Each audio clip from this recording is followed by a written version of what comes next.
মহৎসহ কবুল করিলাম আলহামদুলিল্লাহ।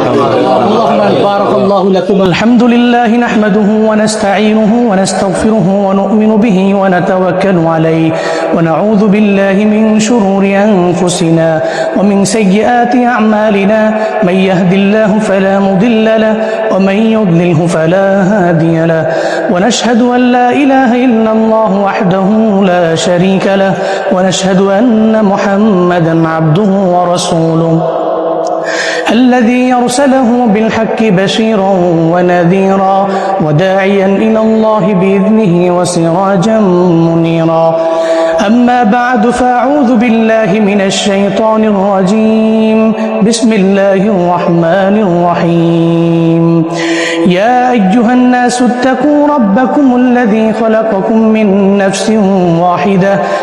نفس واحدة وخلق منها زوجها وبث منهما رجالا كثيرا ونساء واتقوا الله الذي تساءلون به والأرحام إن الله كان عليكم رقيبا وقال تعالى يا أيها الذين آمنوا اتقوا الله حق تقاته ولا تموتن إلا وأنتم مسلمون وقال تعالى في كلامه المجيد عن التقوى يا أيها الذين آمنوا اتقوا الله وكونوا مع الصادقين وقال تعالى يا أيها الذين آمنوا اتقوا الله وقولوا قولا سديدا يصلح لكم أعمالكم ويغفر لكم ذنوبكم ومن يطع الله ورسوله فقد فاز فوزا عظيما وقال النبي صلى الله عليه وسلم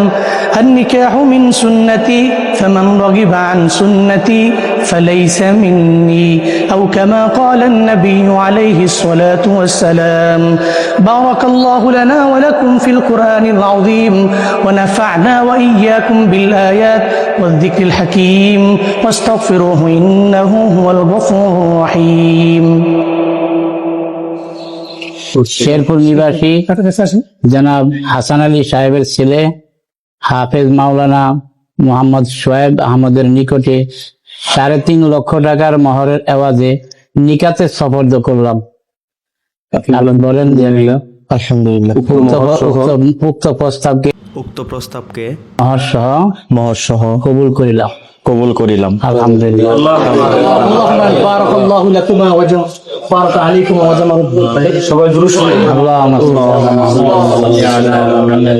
اللهم يا مقلب القلوب ثبت قلبي على دينك اللهم يا مقلب القلوب ثبت قلبي على دينك اللهم إنك عفو كريم تحب العفو فاعف عني اللهم إنك عفو كريم تحب العفو فاعف عني ربنا اصرف عنا عذاب جهنم إن عذابها كان غراما ربنا اصرف عنا عذاب جهنم إن عذابها كان غراما হে মাওলাই করিম মহিয়ান গরিয়ান সর্বশক্তিমান রব্বুল আলামিন ইরাম মালিকা এবং শোয়েব আহমদকে আজকে আমরা তার বাবার মুখ দিয়ে বাবার পরিচালনায় বিবাহ বন্ধনে আবদ্ধ হলো মাওলা।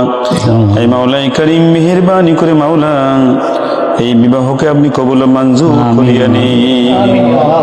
এই মাওলাই করিম এই বিবাহের মধ্যে কোনো ভুল ভ্রান্তি কোনো খারাপি থেকে থাকলে মেহেরবানি করে আপনার নিজ দয়ায় দূর করে দেন মাওলা। এই মাওলাই করিম এই বিবাহটাকে আপনি মেহেরবানি করে মাওলা আয় আল্লাহ এই দুইজন নববন দম্পতিকে জান্নাতে যাওয়ার কারণ হিসেবে মেহেরবানি করে কবুল করে নিন। এই মাওলাই করিম তাদের মধ্যে মুহাব্বতকে মাওলা কিয়ামত পর্যন্ত বৃদ্ধি করে দেন মাওলা।